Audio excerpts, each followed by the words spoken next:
Hey guys, Jenn here, and we are going through some of the Niyamas. Now the Niyamas are the second step in the 8-limb path of yoga, or path to enlightenment, or path to non-reactivity, whatever you want to call it. We went through the Yamas first. Those are how you interact with the world around you. Now we're talking about the Niyamas. The Niyamas are how you interact with yourself. Okay, so these are kind of laws or rules on how you interact with yourself. We went over the first one, the Saucha, which is cleanliness or purity, but now we're on to the second one, Santosha. What Santosha translates to is contentment. So think about when was the last time that you said, I'll be happier when I lose weight, I'll be happier when I get a new job, I'll be happier when I get married, when I get divorced, when I blah, blah, blah, blah, blah, blah, blah, blah, blah, blah, right? We're always chasing something else, and we think that our lives and our happiness will be greater once we get over there. And what this self-discipline or this niyama teaches us is that we have to find contentment at the moment we are in right now, at this weight, in this job, in this relationship. That something external is not going to change our own happiness. We have to figure out how to get that from within us. It's already in us. But we have to stop putting that on something else. So this whole Santosha, now it was really confusing to me when I first learned about it in yoga teacher training, and here's why. On one hand, we're taught yoga is about exploration, pushing ourselves, advancing ourselves, changing ourselves. Let's put it that way. Yoga is about change. But Santosha is about contentment. So we're striving for change while content with ourselves. And this was a hard one for me to kind of put my head around and to grasp. And once I did, the thing that kind of turned it around for me was once I understood that it's not about not making goals, not bettering yourself. This contentment, this being okay with where you are right now, it's not about not wanting to move from this place. It's about not attaching your happiness to that next goal. So if I want to lose 20 pounds, I have to figure out how to become okay, be happy with myself right now. But then also, I can put that goal of 20 pounds, but if I don't reach it, I can't let that affect my happiness. So when we're changing and we're working towards things, it's about self-improvement, not happiness. That we're not putting all of our eggs into that basket, and if we don't make it, we suffer. So this Santosha, it teaches us we have to be okay with where we are. If we can't find happiness in this moment, we're not going to find happiness in that moment. We're not going to find happiness in that moment, or that moment, or that moment, or that moment, or that moment. That happiness is within us, and it's up to us to find it. And if we don't find it right now, it doesn't mean we're going to find it 20 pounds from now. So this contentment, or this Santosha, then it shows up on our mats a lot. So when we come to our mat, when we come to our yoga mat, then be honest here. How many times have you looked around the room to see if you're doing a posture better than someone else, or if you see someone doing a posture better than you, and then you start to be like, "Argh!"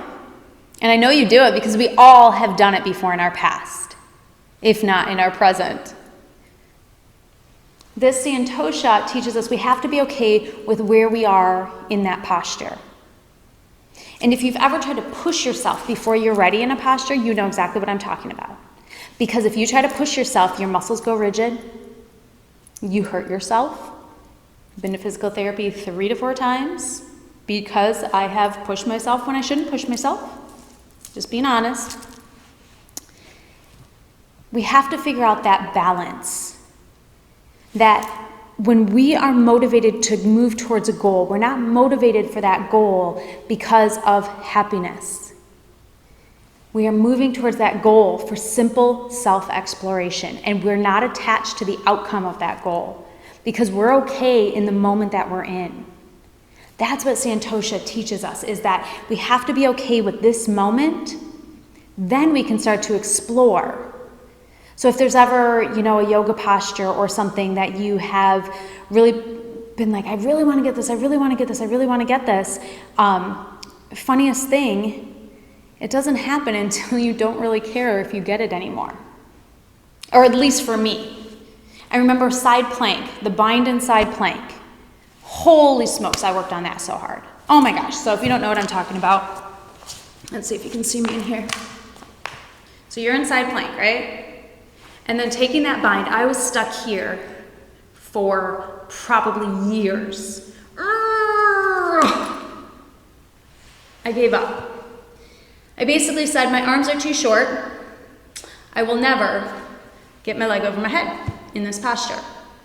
I was sitting at home in front of the TV one day, and I was just playing on the ground. I was just playing yoga, and all of a sudden, you can't see, but my leg is all the way up. What the hell, right? It happened when I stopped caring if it was gonna happen or not. The more that I pushed myself before I was ready to get that posture, the more I fell, the further away I got from the posture, the more that I wanted that. But once I stopped caring, then I was able to move at the pace that I was meant to move at. I was able to move at the pace my body was okay with, and it came. Just randomly, one day I started yelling for my husband, then boyfriend, look it. And he's like, yeah, so? He didn't know the struggle that I had been through trying to get that stupid bind to lift up over my head. So, Santosha teaches us that we have to have that patience. We can't put all of our eggs, our happiness eggs, in that basket. We can't care about that outcome. If we care too much about that outcome, we're going to push, we're going to force the process, and we're probably going to backtrack because of it. If we can become okay here, there's no pressure to get to that point. And as soon as the pressure is off, we allow nature to take its course and move us there in that direction. Of course, if we're putting our thoughts and our energy in that direction, we are moving in that direction. But we're moving at it at a pace that is sustainable. So this second Niyama, Santosha, teaches us contentment. Love who you are right now. Be okay with your situation right now. Find happiness now. And then you can begin to explore and evolve without letting it be attached to that emotion.